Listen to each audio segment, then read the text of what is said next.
Masechet Baba Kama Daf Bet. On va commencer Bessiyata d'Ishmaya, le nouveau Seder qu'on appelle Seder Nezikin. Le Shas est appelé ainsi parce qu'il veut dire Shisha Sedarim, Shisha Sidre Mishnah. On a 6 sections dans le Talmud. D'abord Zraim, les lois de l'agriculture. Ensuite Moed, les lois de Shabbatot et Moadim, les fêtes. Ensuite Nashim, tout ce qui est relatif au mariage. Et ensuite Nezikin. Nezikin, ça veut dire, si on traduit le mot Nezikin, c'est un dommage. Ce sont les lois juridiques qui régissent la société juive. Lorsqu'une personne a causé un dommage à l'autre, eh bien, elle a une responsabilité. On va étudier dans quel cas il faut dédommager et combien faut-il donner comme dédommagement, et ainsi de suite. Il faut savoir que dans le Seder Nezikin, il y a plusieurs Masertot.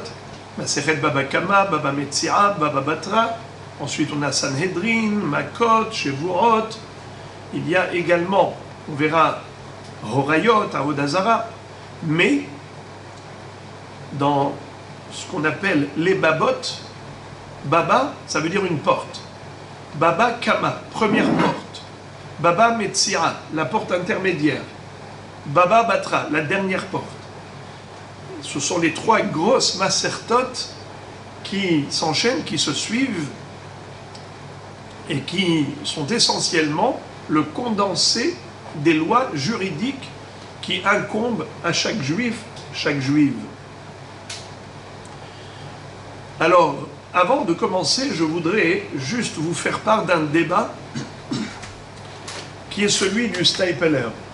Rabbi Yaakov Israël Kanievski Zatzal, le père de Rabbi Chaim Kanievski, Zecher Tzadik Kadosh Livracha, que nous avons connu, eh bien lui, dans le premier siman, le premier chapitre de son livre Keilot Yaakov, il se demande, est-ce qu'il y a une interdiction de causer un préjudice à l'autre?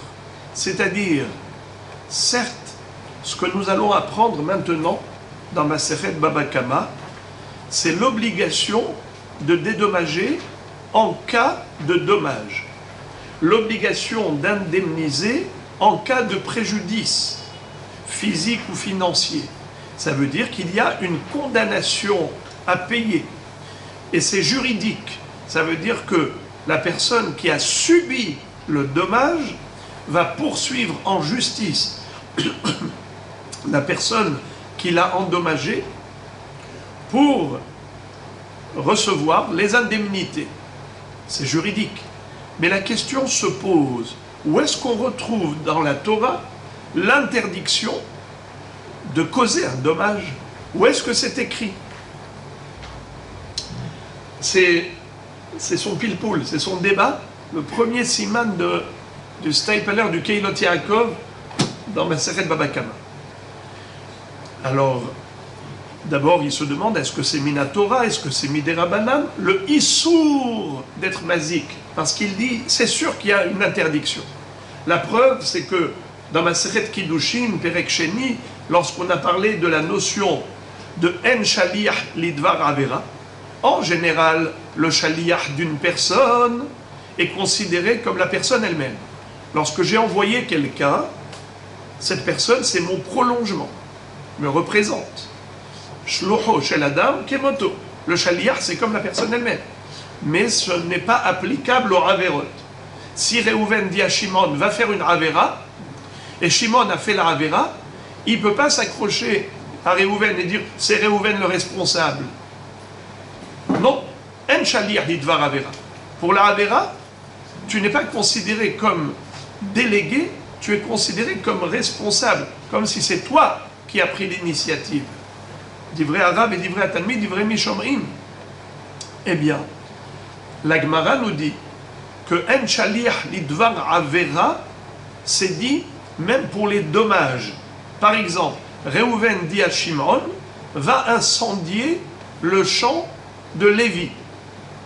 Alors c'est qui va devoir indemniser Lévi? Est-ce que c'est Réhouven ou c'est Shimon qui a allumé le feu? C'est Shimon. Et pourquoi? Pourtant, il n'était que Shaliach. Réponse, En Shaliach lidvar avera. Il n'y a pas de notion de shlichut pour les averot. Eh bien, nous dit le Steipeler, tu vois que faire du mal, causer un dommage financier, ça s'appelle avera. La Gemara l'a dit clairement. En Shaliach lidvar avera. Donc c'est sûr que c'est une avera. Ensuite, le débat est de savoir c'est quelle avera. Où est-ce que ça figure dans la Torah? Peut-être que c'est une avera que midera banan. Peut-être que c'est juste les hachamim qui ont interdit de causer un dommage à autrui. Mais peut-être que ce n'est pas un issour de la Torah. Certes, la Torah nous dit qu'il y a une obligation de dédommagement, mais il n'est pas écrit qu'il a transgressé un interdit. Il a une responsabilité, mais il n'y a pas d'interdiction. Mina Torah, seulement Midera Banan. Et le Steipeler dit que non. Il devrait y avoir un issour de la Torah. Lequel, selon lui, c'est un Kalva Homer de Hashavat Aveda. Si déjà il faut restituer un objet trouvé à son propriétaire qu'il a perdu, alors qu'on n'est pas responsable, et la Torah nous interdit d'ignorer l'objet. Je passe dans la rue, je vois un objet, il y a des simanim, on peut trouver le propriétaire. Je n'ai pas le droit de passer devant et faire comme si je n'ai rien vu. Je ne peux pas ignorer. Je dois prendre l'objet et chercher le propriétaire, proclamer, annoncer et dire qui aurait perdu une montre. Et après, il vient, c'était telle marque, telle couleur, il donne des simanim. On a l'obligation de restituer. Cette mitzvah de Hashavat Aveda, elle n'est pas seulement formulée dans la Torah dans un langage positif, de Vahashevotolo, mais aussi l'otuchalit alem. Tu n'as pas le droit d'y échapper, d'ignorer. Alors il fait un raisonnement d'a fortiori. Si déjà un objet dont je ne suis pas moi le coupable de cette perte, c'est le propriétaire qui l'a perdu, malgré tout, j'ai l'obligation de le lui restituer, et en plus j'ai une interdiction de l'ignorer, l'otuchalit alem, alors kalva homer, que je n'ai pas le droit de causer un préjudice à mon prochain, que ce soit un préjudice physique ou financier. Car si déjà, ce dont je n'étais pas responsable, malgré tout j'ai l'obligation de lui rendre, et je n'ai pas le droit d'ignorer, à plus forte raison que je n'ai pas le droit de causer directement du mal, soit par moi-même, soit par tout ce qui m'appartient, mes animaux, mes bêtes, et ainsi, mon feu, et ainsi de suite. Ça veut dire que j'ai une responsabilité qui m'incombe et qui est en fait une interdiction de causer du mal à autrui. Il y a ceux qui veulent attribuer l'interdiction de faire du mal à l'otixol, l'interdiction de voler. Quelle est la différence entre endommager quelqu'un ou voler quelqu'un? La seule différence, c'est que voler, c'est que non seulement j'ai fait perdre à l'autre, mais j'ai gagné moi-même.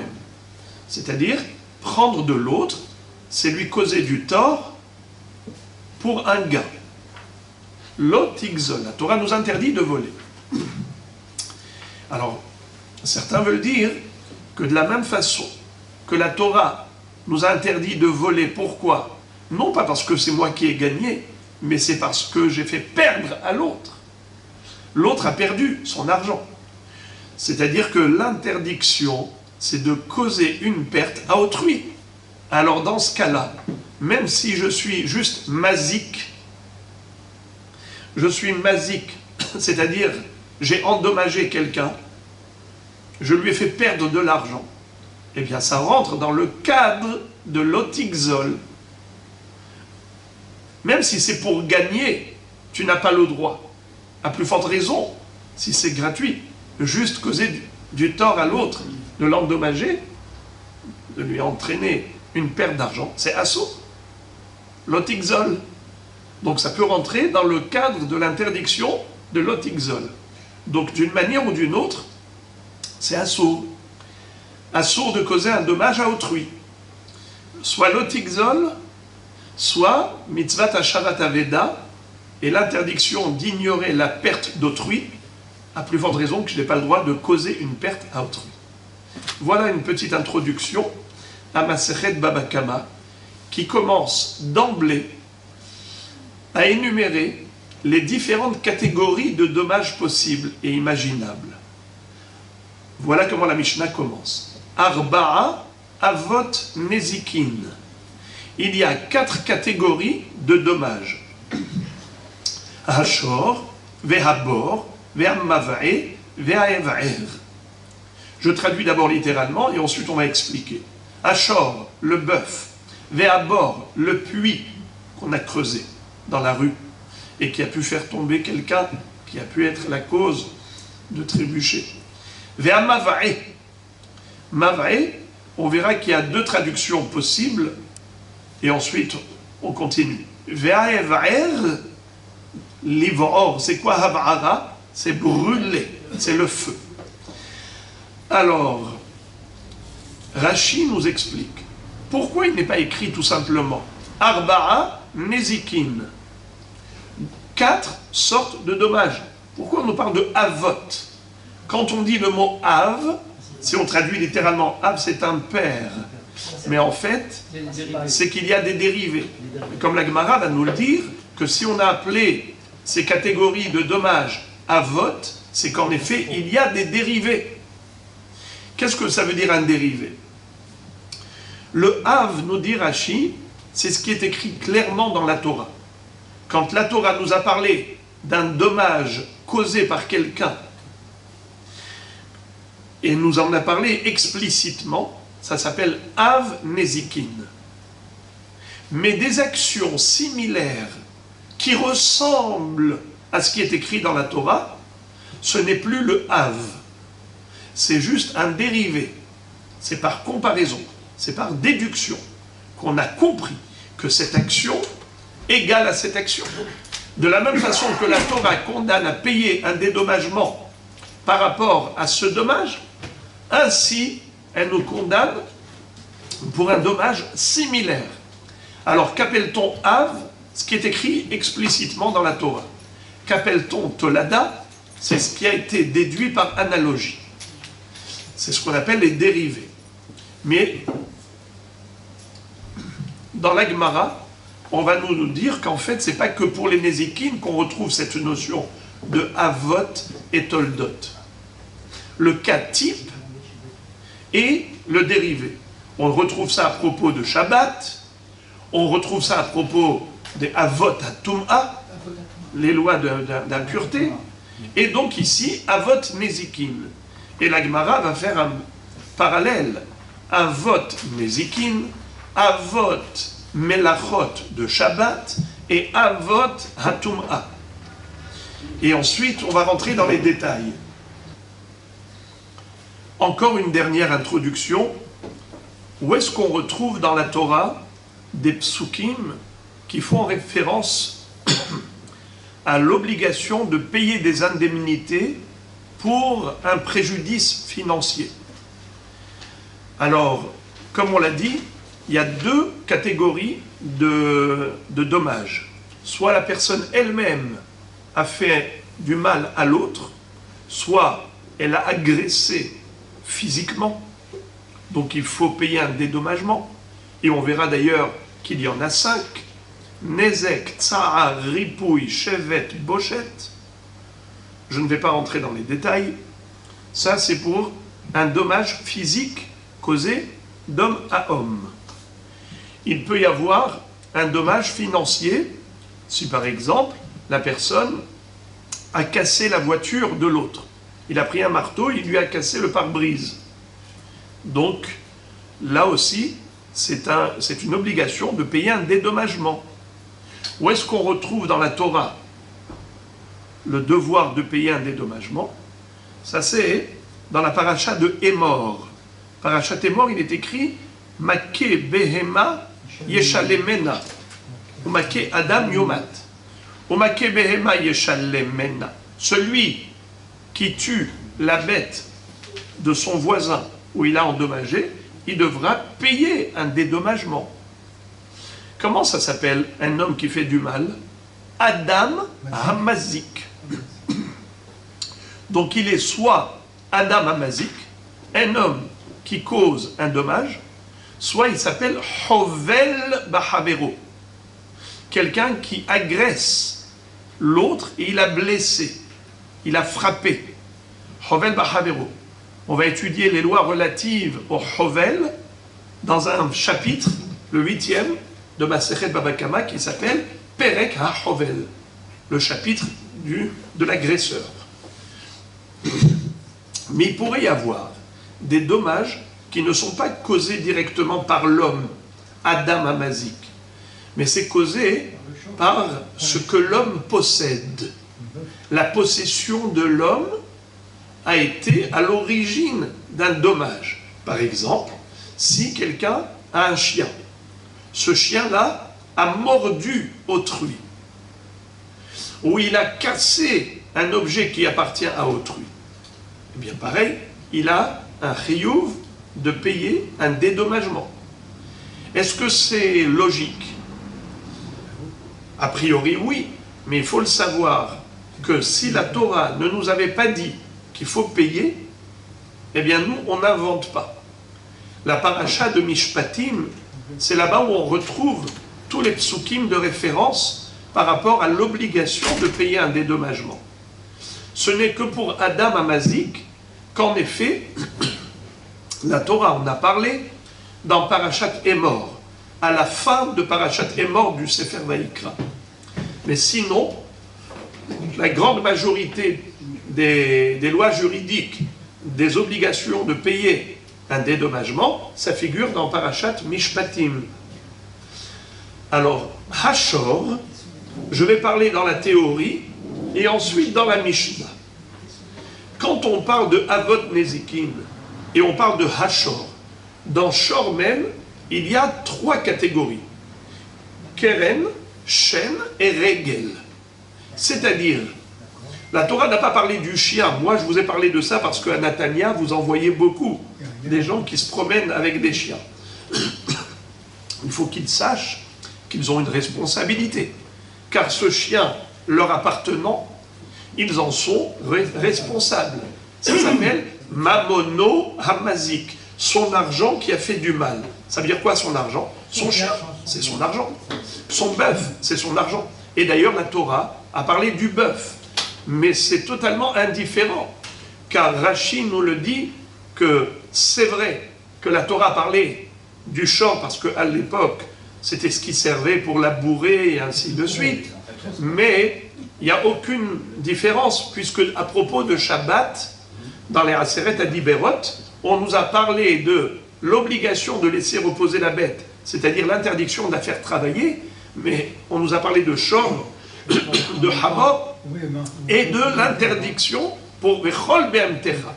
Vechol Be'amtecha. Toutes les Behemoth. Donc il n'y a pas de différence.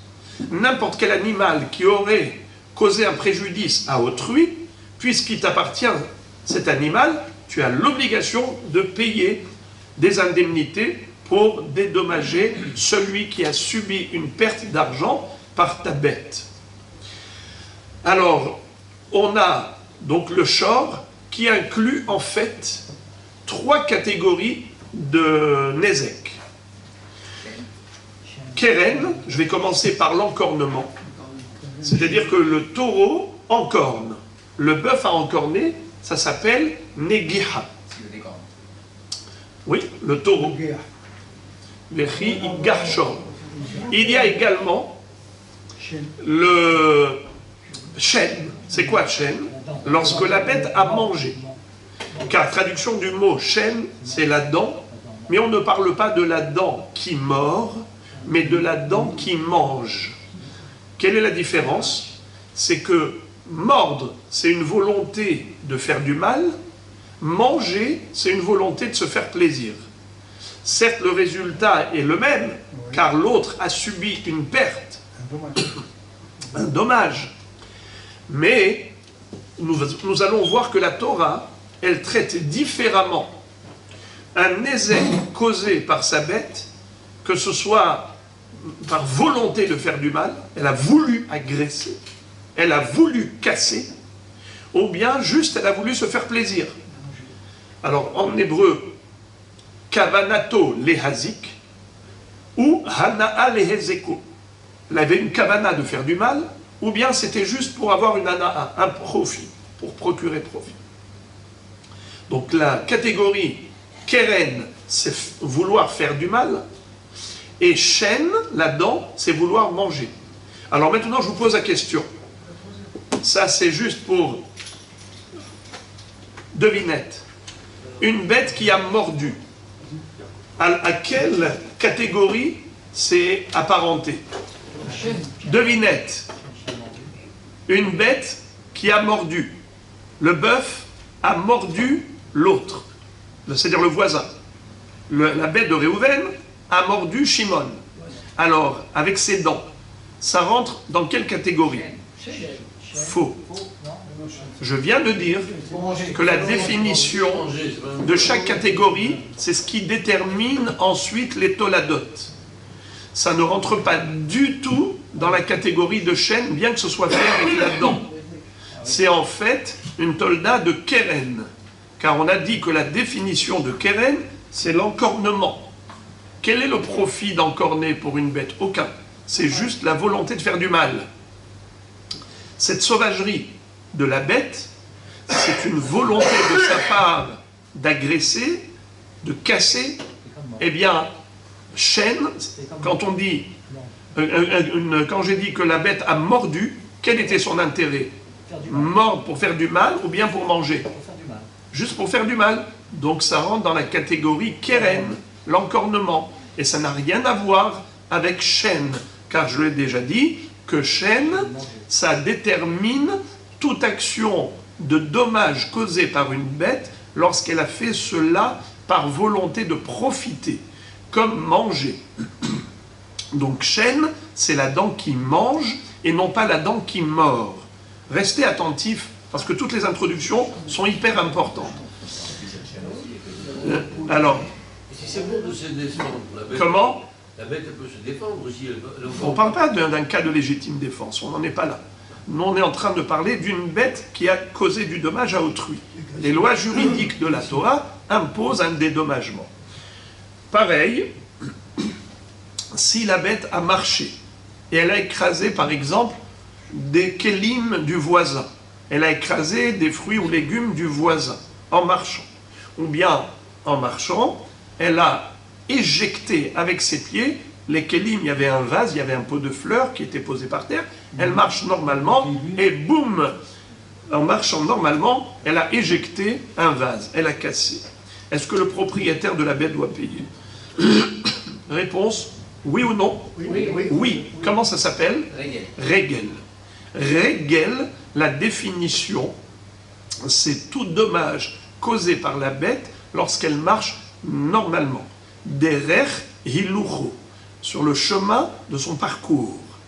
Alors maintenant, je vous pose une question. La bête marchait normalement et elle avait sur elle un sac, un fardeau.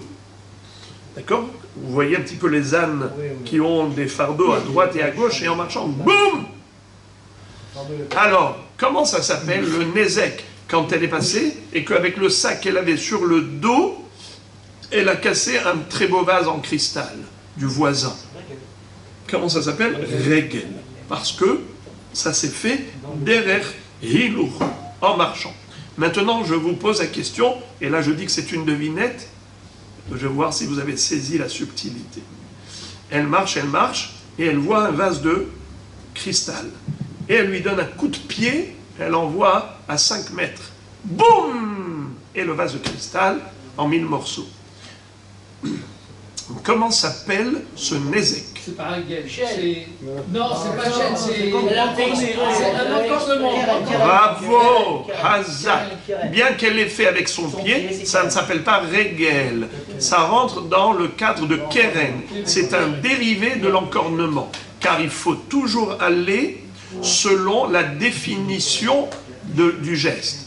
Comment définir et déterminer l'action de la bête? Est-ce que ça a été fait dans un but d'agression, de dommage, elle a voulu endommager? Ou bien est-ce que ça s'est fait dans un but de profit personnel, elle avait envie de se faire plaisir? Ou bien est-ce que ça s'est fait normalement en marchant?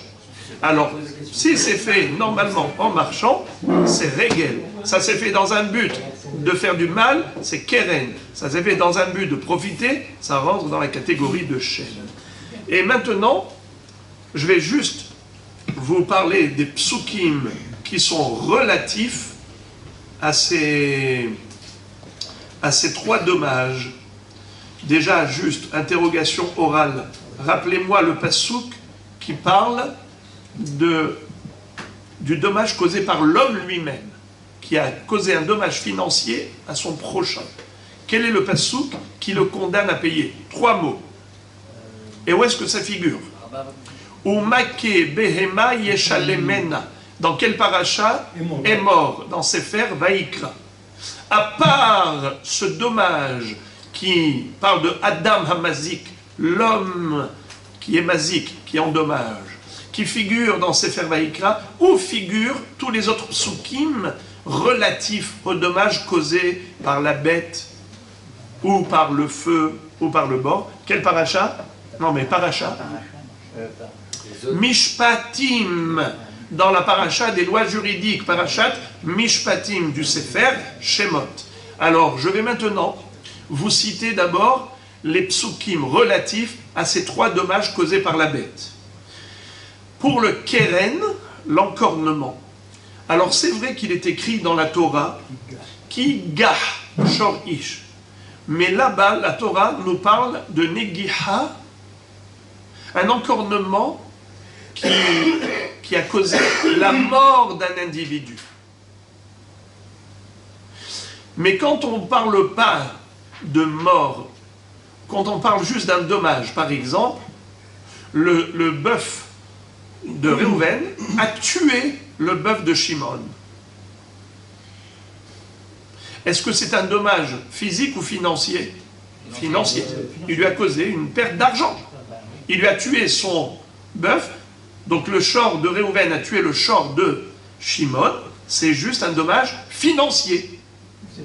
À ce propos, il est écrit dans la Torah, Vechi gof shor ish et shor re'ehu vamet, umacheru et ashor ahai vehatsu et kaspo vegam et amet yehetsu.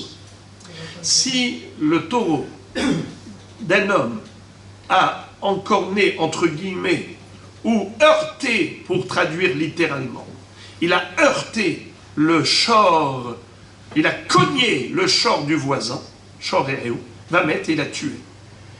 Alors la Torah nous dit qu'il devra payer un dédommagement. Je ne vais pas vous lire exactement la phrase employée par la Torah parce que ça va nous entraîner à d'explications de détails et ça va faire trop long pour l'introduction. Alors je préfère attendre l'étude du sujet pour entrer dans ce passouk qui est éloquent, un passouk extraordinaire, on n'aurait jamais compris sans l'éclairage de nos maîtres. Encore un autre dommage, c'est celui que l'on appelle bord. Bord, un puits. Si quelqu'un a creusé un puits, la Torah dit dans Parashat Mishpatim, Vechi yiftach ish bor, okir re ish bor, velo yechassenu, venafal shama, shor o hamor. Si quelqu'un a ouvert un puits, ou il a creusé un puits, quelle est la différence? La Torah nous parle de potéach et de koré. Koré, ça veut dire creuser. Potéach, c'est ouvrir. Il était déjà creusé, mais il était couvert. Lui, il a juste retiré le couvercle. Eh bien, dans tous ces cas de figure, Venafal Shama Shor Hamor, si jamais il y a un âne ou un bœuf qui tombe dedans, ou n'importe quoi, eh bien, il sera hayav de payer pour le dommage causé par le puits qu'il a creusé. Maintenant, la Torah nous parle également de feu. Le feu.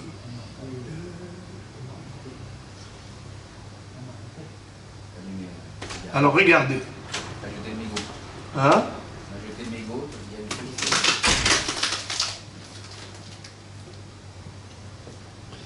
Écoutez le passouk.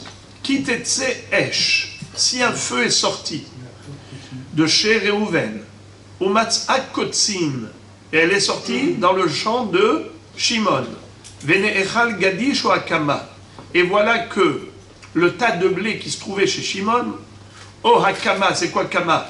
C'est les céréales, les gerbes de blé qui sont debout dans le champ, qui n'ont pas encore été récoltées.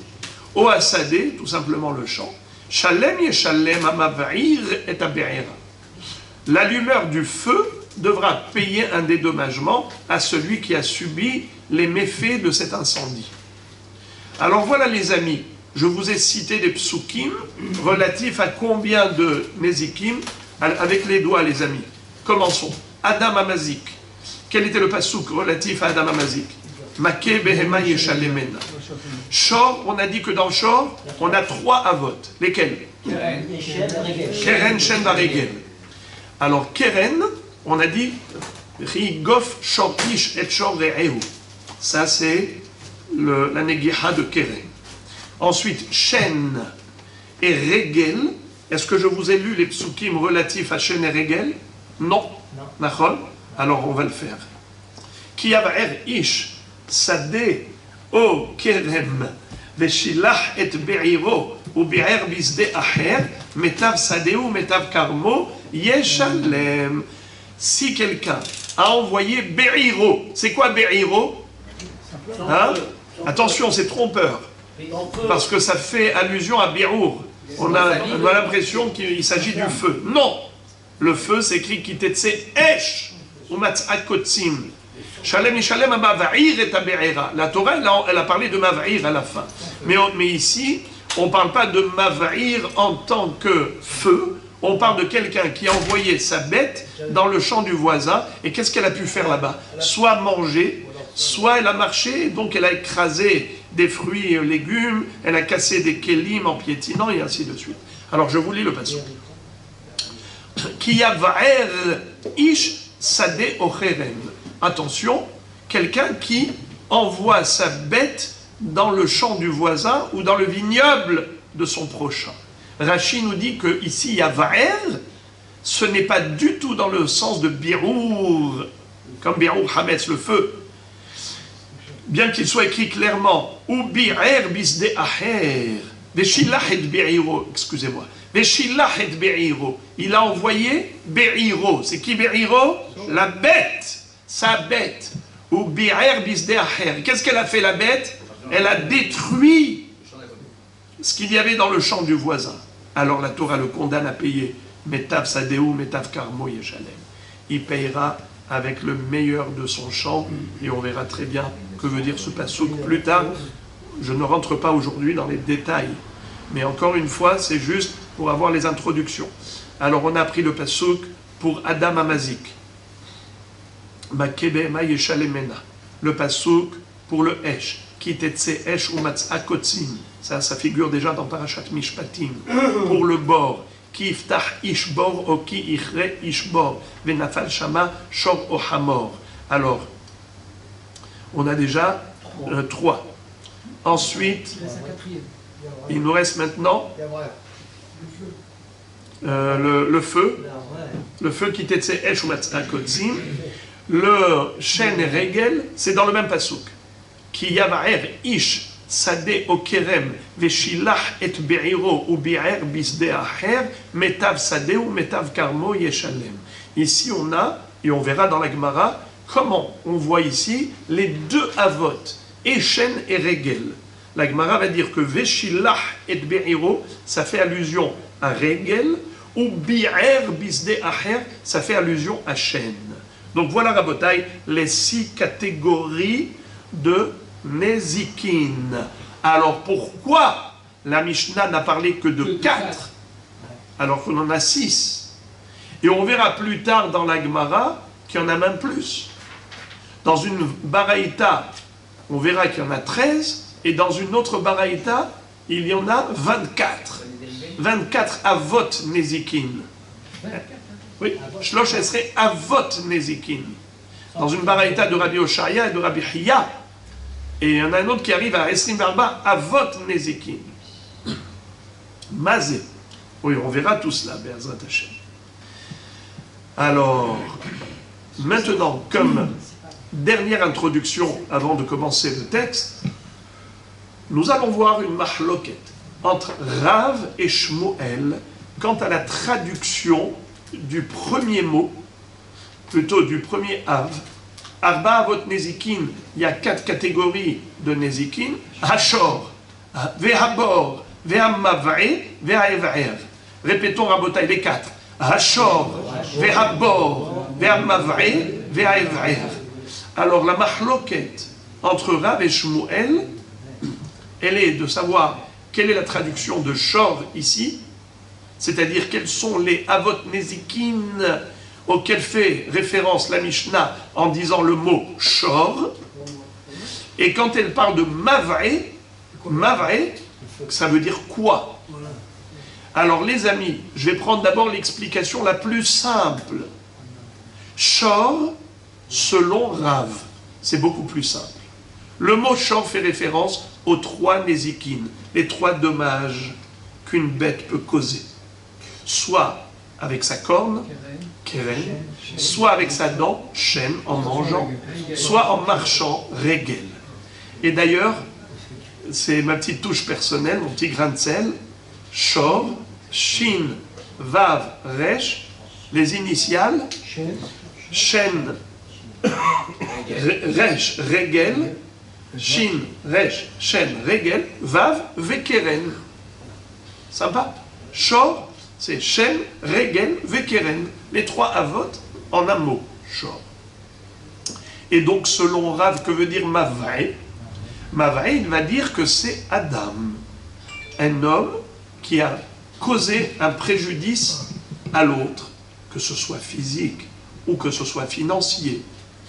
Il lui a cassé quelque chose. Et on verra que Adam, Hamazik, c'est celui qui est traité le plus rigoureusement, le plus sévèrement, à tel point qu'on dit Adam Mu'ad Le'olam, Ben Shogeg, Ben Mezid, Ben Ones, Ben Ratzon, Ben Er, Ben Yachen. C'est une Mishnah dans Daf Kavav, que nous verrons plus tard, où on tient responsable l'être humain de tous les dommages causés. Que ce soit volontairement ou involontairement, il n'y a aucune différence. Donc ça, c'est Mav'e. Comment le mot Mav'e fait référence à Adam? Eh bien, la Gemara va citer un passouk très joli. Amar Shomer ataboker vegam laila im tiv'ayun ba'ayu shuvu etayu. Ba'ayu, celui qui demande. Et c'est qui est capable d'exprimer une demande? C'est l'être humain. C'est le seul demandeur qui n'arrête pas de demander. C'est pour ça d'ailleurs que l'être humain a le devoir de prier, parce qu'il doit demander tout à Hachem. On doit tout demander à Dieu. Et toute notre vie, c'est une longue demande. On ne fait que demander à Kshboru la réponse à nos besoins. Et Dieu a créé les besoins pour qu'on lui demande. Et comme j'ai rappelé une fois, que le mot Adam, Aleph, Dalet même, si vous prenez les lettres de Aleph, Aleph la met P, Dalet, Dalet la met Tav, même, dans chaque lettre, il y a la partie dévoilée de la lettre et la partie cachée. Si vous regardez la partie cachée de Adam, ce sont les lettres Mitpalel. Adam, si vous prenez les lettres cachées, Adam, Aleph. Aleph, c'est Lamed des P, les lettres cachées. Dalet, Lamed des Tav. Même. Eh bien, Mitpalel. Le Adam, il est par excellence le prieur, le demandeur. Mav'e, Baria, il demande toujours la réponse à ses bariotes. Bon, ça c'est Rav. Donc pour Rav, traduction de Shor, c'est les 3 Nezikim, Keren, Shen, Regel. Habor, c'est celui qui a creusé un puits. Mav'e, c'est Adam Amazik. Hev'er, c'est le feu qui brûle, qui incendie. Selon Shmuel, c'est plus complexe. Selon Shmuel, le mot shor fait référence à un seul des 3 dommages qui peuvent être causés par une bête. C'est regel. Ashor, les raglos. Mav'e, les chino. Répétons, pour Shmuel, shor, les raglos. Mav'e, les chino. Donc, shor, c'est regel et mav'e, c'est chêne. Quel rapport entre mav'e et chêne? Quel rapport? Alors, il dit comme ça. On verra ce pasouk plus tard. Kasher yiva'er hagalal atumo.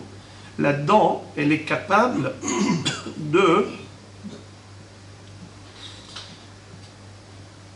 tout manger et de déraciner la plante qu'elle dévore, la bête.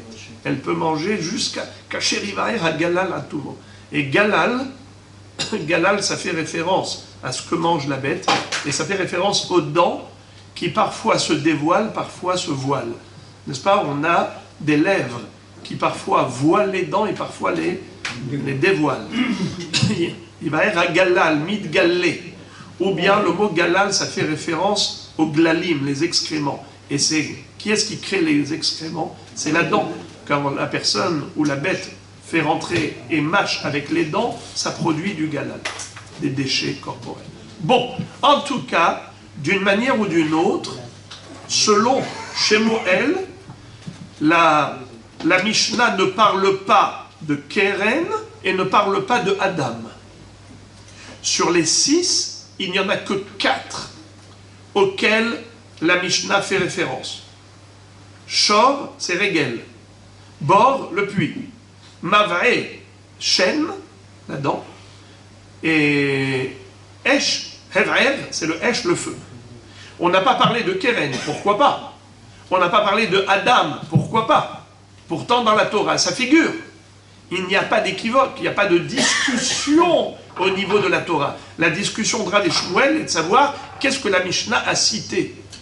Selon Rav, la Mishnah a cité les 6 avot qui figurent dans la Torah. Car Shor, déjà tout seul, ça fait allusion à 3 avot. Ensuite, à bord, Hamav'e, c'est Adam Amazik, Hev'er, c'est le feu, tout est là. Tout ce qu'on a dans la Torah se retrouve dans cette Mishnah.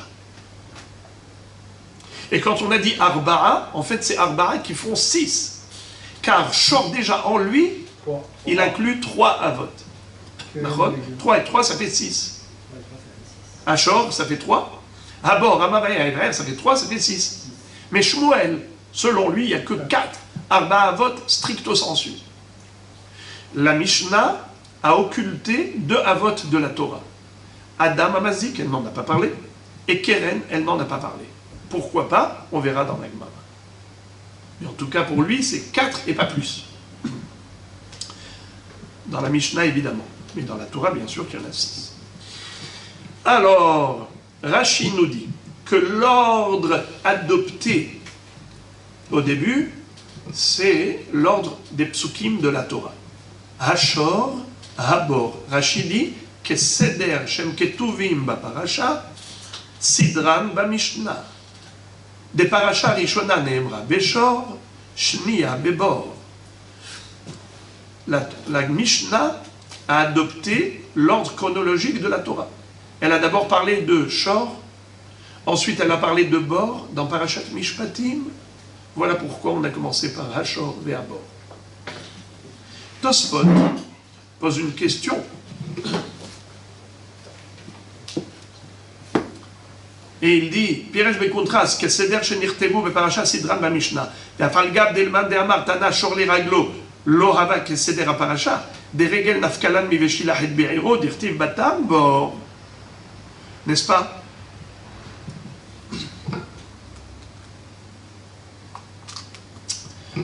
Tosfot disent que d'après Shmuel, ça ne marche pas, ça.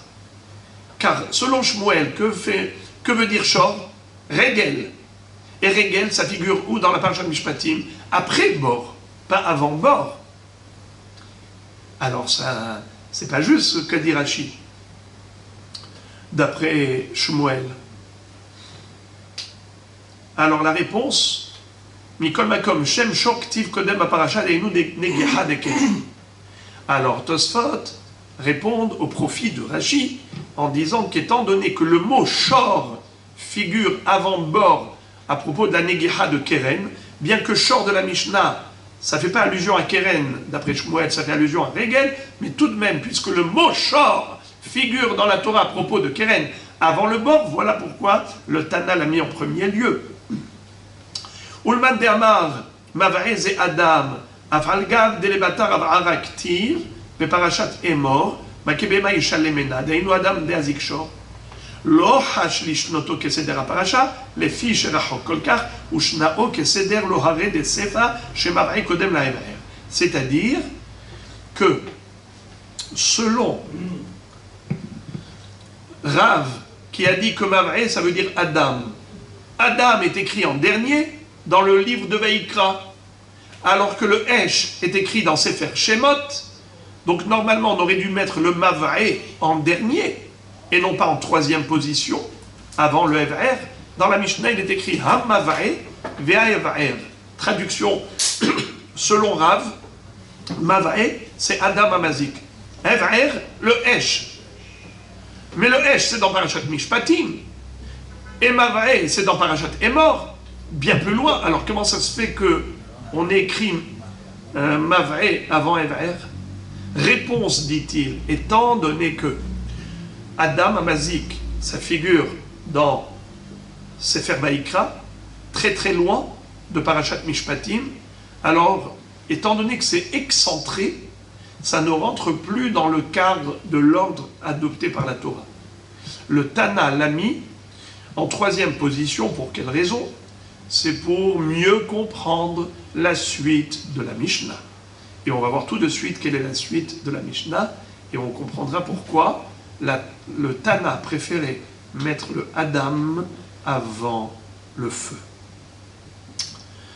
Mais Rabbeinu Tam donne une autre réponse, il dit que Shem Adam Katuv Aparasha Kodem, qui ignove Ish Shor, Ve'u Echad Me'avot Nezikin, de Katanela Braïta Bigmar. Une autre réponse, c'est que le Adam figure avant. Le nom Adam. Pas Adam Amazik, mais Adam Hagonev, l'homme qui a volé. Et comme nous allons voir plus tard, je vous l'avais dit, qu'il y a une braïta qui va parler de 13 Avot Nezikin, ou une autre braïta qui va parler de 24 Avot Nezikin. L'un de ces Avot, c'est le voleur, qui gnove Ish Shor, un homme qui a volé. Donc on parle de Adam. Voici pourquoi, selon Rabbeinu Tam, le Adam a été noté avant le feu, car il figure le voleur avant le feu. Bon, Rabotai, maintenant, on a terminé la base du sujet. C'est la citation des différentes catégories de dommages. Un homme peut endommager soit par lui-même, soit par son environnement, c'est-à-dire son argent. Sa bête, c'est son argent. Il en est propriétaire, donc responsable. Ou bien son feu, le feu qu'il a allumé, donc responsable. Ou son bord, le bord qu'il a creusé dans la rue. Il a creusé un trou et on est tombé dedans, donc responsable. C'est les lois juridiques, c'est la responsabilité mutuelle. C'est ça, ce qu'on commence à apprendre aujourd'hui, Baba Kama, c'est Seder Nezikin, toutes les lois juridiques qui régissent notre société, notre communauté juive, et qui nous met en garde par rapport aux autres. On n'a pas le droit d'endommager, de causer un préjudice à autrui, qu'il soit physique, financier ou moral, mais ici on parle des dédommagements que la Torah oblige à payer, et c'est juridique, ça veut dire que l'agressé peut poursuivre en justice l'agresseur. Celui qui a été endommagé peut poursuivre en justice celui qui a été la cause de son dommage. Dernière, mais vraiment la dernière introduction. Grama benizakin patour.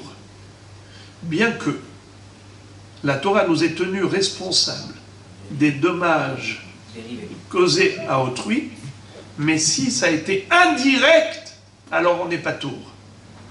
C'est-à-dire, si par exemple, j'ai trouvé un chien à l'extérieur, d'accord? C'est le chien du voisin, c'est pas le mien. Ou Bichlal n'a pas le chien du voisin. C'est un chien qui sort de la forêt, on ne sait même pas à qui il est. Les Hefker abandonnés. Moi, qu'est-ce que je fais? J'incite ce chien à aller mordre le voisin. Les amis, est-ce que le voisin peut poursuivre en justice l'instigateur? Celui qui a incité le chien à le mordre. Est-ce qu'il peut le condamner à payer pour ce dommage physique causé par lui? Répondez par oui ou par non. Et la question non. Normalement, oui. On aurait dit oui, mais c'est Bravo. Alors, de la question, il a compris la réponse. Parce que puisque non, la logique veut que oui, alors mais si je pose la question, ça veut dire que non. Eh bien, vous avez raison. Non. Il ne peut pas le poursuivre en justice. C'est le ciel qui va le condamner, mais juridiquement parlant, il ne peut pas exiger de lui un dédommagement. Pourquoi? Parce que, premièrement, ce n'est pas son chien. Deuxièmement, ce n'est pas direct. Ce n'est pas lui qui lui a fait ça, c'est indirect. Il a juste fait faire par le chien abandonné un dommage à autrui. Faire faire un dommage, ça s'appelle causer indirectement. Gramma binzakin patour. Causer indirectement un nézek, on n'est pas tour. C'est pour cela que maintenant vous pouvez mesurer l'ampleur du hidouche de la Torah quand elle a dit que quand votre bête a causé un dommage, soit par encornement, soit en piétinant, soit en mangeant à autrui, il y a une condamnation à payer un dédommagement, une indemnité. C'est un grand hidouche. Pourquoi c'est un grand hidouche? Car dans l'absolu, on aurait pu dire que tu es pas tour, parce que c'est une cause indirecte. Ce n'est pas direct, c'est pas toi qui as causé le nézek. C'est pas Adam Hamazik, c'est ta bête. Seulement comme tu es propriétaire de cette bête, c'est la raison pour laquelle la Torah t'a tenu coupable et responsable. Tu dois payer un dédommagement. Et c'est un chidouche. Car dans l'absolu, on aurait pu dire c'est Grama bin Zakin, ça a été causé indirectement. Alors je conclus ce point. Grama bin Zakin, Patour bedine Adam, Vehayav bedine Shamaim. Certes, le tribunal ne peut pas te condamner à payer parce que c'est indirect, mais le ciel te condamne. Et si tu veux t'acquitter vis-à-vis du ciel, tu as tout intérêt à payer un dédommagement. C'est en payant un dédommagement à la personne endommagée, même indirectement, que tu seras quitte vis-à-vis du ciel. Tu lui demanderas pardon et tu payes une indemnité. Alors les amis, maintenant, quel va être le travail de notre Mishnah? La Mishnah, en fait, elle va nous enseigner la raison pour laquelle la Torah ne s'est pas suffit de certains avot. Nous savons que dans la Torah, il y a 13 codes, ce qu'on appelle Rabbi Ishmael Omer Bishlosh Esrei Midot HaTorah Nidreshet Bekal Vachomer Bigzera Shava Binyana Bekatuv Echad Binyana Ushne Ktuvim. Qu'est-ce que c'est que Binyan Av? Lorsque la Torah a parlé d'un sujet, ce sujet peut devenir un enseignement général et appliquer le principe enseigné dans ce sujet à tous les sujets de la Torah. Sauf si on a une raison pour dire que ce n'est pas comparable. On ne peut pas comparer les autres sujets à celui qui est inscrit dans la Torah. Parfois, il faut deux références. La Torah, elle a enseigné le même principe dans deux sujets pour devenir la référence. Binyan avushne ktuvim. Binyan avushne ktuvim. Quand est-ce que on a besoin de deux ktuvim? C'est lorsque un seul ne suffit pas. Parce que tu peux dire, ah, pourquoi dans ce sujet ce principe est applicable? Parce que, raison X. Alors il fallait écrire dans un deuxième sujet le même principe. Après tu peux dire, alors, suffis-toi du deuxième? Non, parce que je peux te dire, pourquoi la Torah, elle a enseigné ce principe dans ce sujet, c'est pour la raison Y. Mais dans les autres sujets où il n'y a pas la raison Y, eh bien on ne peut pas appliquer ce principe. Alors maintenant, nous avons deux sujets où nous avons le même principe. Et là, ça peut devenir une référence pour toute la Torah. Sauf si il y a un point commun entre ces deux sujets. Par exemple, j'ai dit X, Y. Imaginons qu'il y a le Z qui figure dans le sujet 1, le Z qui figure dans le sujet 2. Eh bien, le 1 et le 2 ne peuvent plus devenir des références. Parce que le point commun qu'il y a entre eux, c'est le Z. Eh bien, si je ne retrouve pas le Z ailleurs, eh bien, je ne peux pas comparer toute la Torah à ces deux références. Ce que je vous ai dit maintenant, c'est schématique, mais vous allez voir comment c'est applicable dans quelques secondes. Vous allez voir comment c'est applicable à notre Mishnah. Alors les amis, commençons la Mishnah dans le texte. Arba avot nezikin, il y a 4 catégories de dommages. Hashor, vehabor, vehamavre, vehaevrer. On a déjà traduit. Maintenant la Mishnah va nous dire pourquoi fallait-il écrire les 4 dans la Torah? Mais on aurait pu déduire l'un de l'autre par comparaison, par analogie.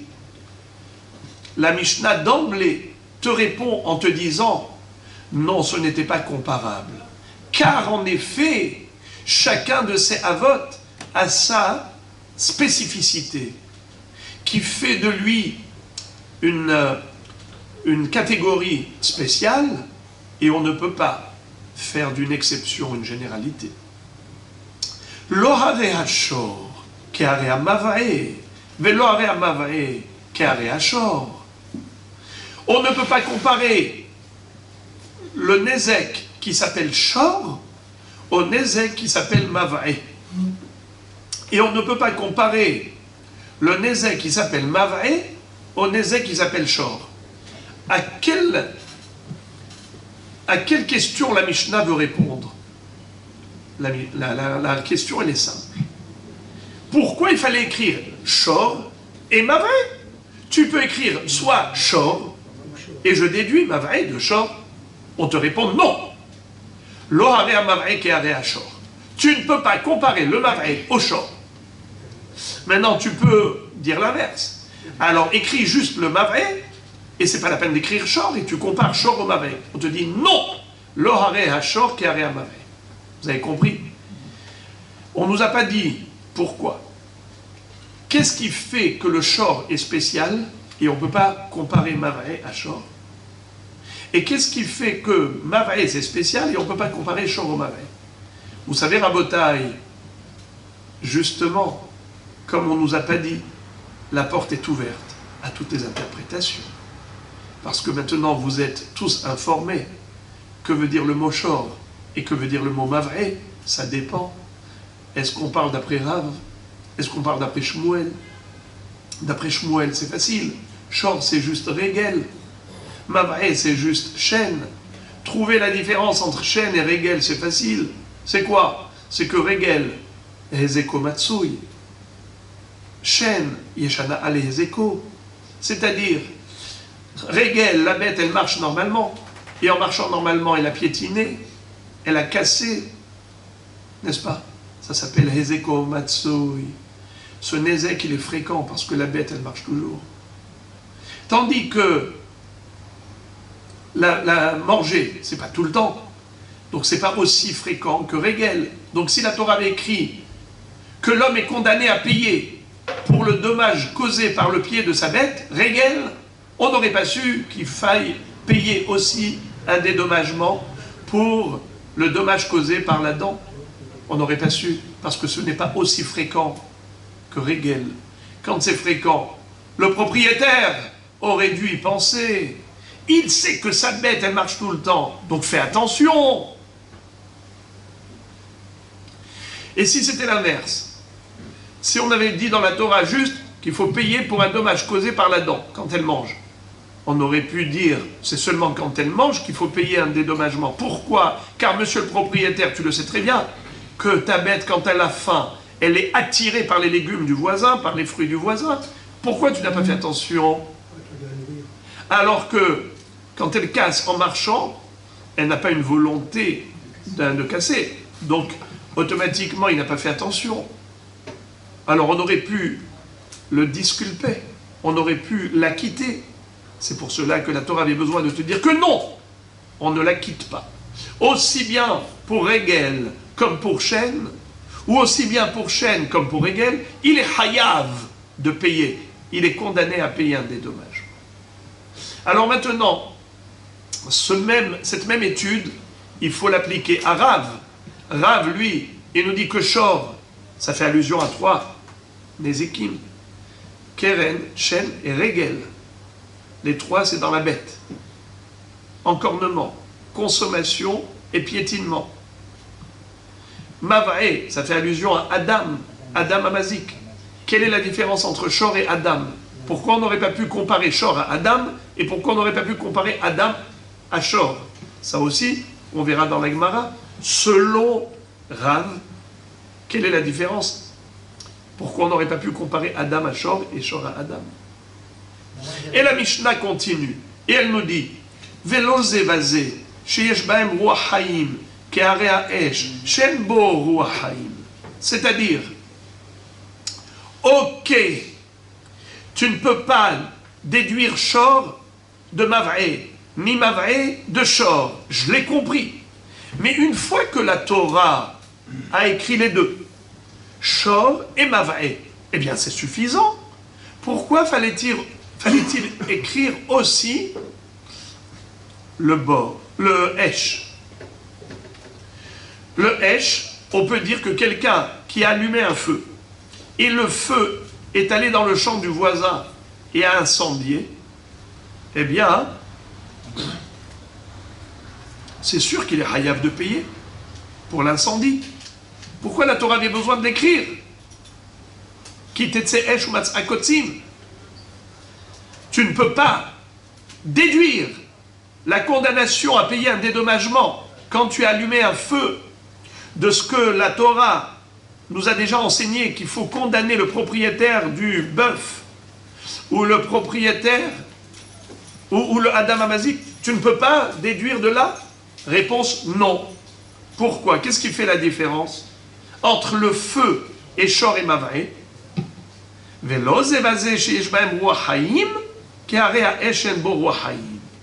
La spécificité de Shor et de Mav'e, c'est le souffle de vie. Ce sont des êtres vivants. Shor et Mav'e, c'est des êtres vivants. Alors que le feu, c'est un être qui n'est pas vivant. Alors on aurait pu penser que quand est-ce qu'il faut payer un dédommagement? Que si c'est un être vivant qui a causé le dommage. Mais le feu qui n'a pas de souffle de vie, peut-être que ce n'est pas la peine de payer un dédommagement. Voilà pourquoi la Torah avait besoin de le préciser. Velo zevazé chez Darkan leler ou lehazik, ke'are abor chez Endarko leler ou lehazik. Et on ne peut pas non plus se servir du Shor, Mav'e et Esh comme référence pour le bord et dire de la même façon que la Torah a condamné à payer celui qui a causé du dommage à autrui, soit par Shor, soit par Esh, soit par Mav'e. On aurait pu dire, comme la Torah l'a dit, qu'on est hayav de payer pour le Nezek causé par le Shor, ou par le Mav'e, ou par le Ever, eh bien, pareil pour le bord. Quelqu'un qui a creusé un trou dans la rue, et quelqu'un est tombé dans ce puits, eh bien, il faudrait dire que c'est sûr qu'il est hayav de payer. Pourquoi la Torah avait besoin d'écrire que si jamais il y a un bœuf ou un âne qui sont tombés dans le puits, il faut payer? Mais c'est évident, par comparaison. Réponse, comparaison n'est pas raison. Pourquoi? Velo zevazé chez Darkan leler ou lehazik, ke'are abor chez Endarko leler ou lehazik. On ne peut pas comparer le bord aux 3 autres, car le bord, il est statique, alors que les autres se déplacent. Le Shor, il se déplace. Le Mav'e, il se déplace. Le Ever, le feu, il se déplace. Alors que le bord est immobile. C'est l'endommagé qui est venu chez l'endommageur. C'est la bête du voisin qui est tombée dans le puits, dans la rue. C'est pas le puits qui a été vers la bête, c'est la bête qui est tombée dans le puits. On aurait pu croire qu'à ce titre-là, il n'est pas tour. Il n'est pas hayab de payer. Eh bien, c'est ce que la Torah veut te dire. Non, il est hayab. Même dans ce cas, où le bord qui est statique et immobile a causé du tort à autrui, un dommage, un préjudice, eh bien, le creuseur du puits est hayab. Il est considéré comme Baal Abor Yeshalem. D'ailleurs, la Gemara va dire dans ma Masechet Psachim d'Avvav, Shne dvarim enam birshuto shel adam ve'asan hakatuv keiluhen birshuto ve'eluhen bor birshut harabim ve'hametz mishesh sha'ot ulmala. C'est-à-dire, il y a des choses dont on n'est pas propriétaire, mais la Torah nous a considérés comme propriétaires. C'est le trou dans la rue, mais la rue ne m'appartient pas.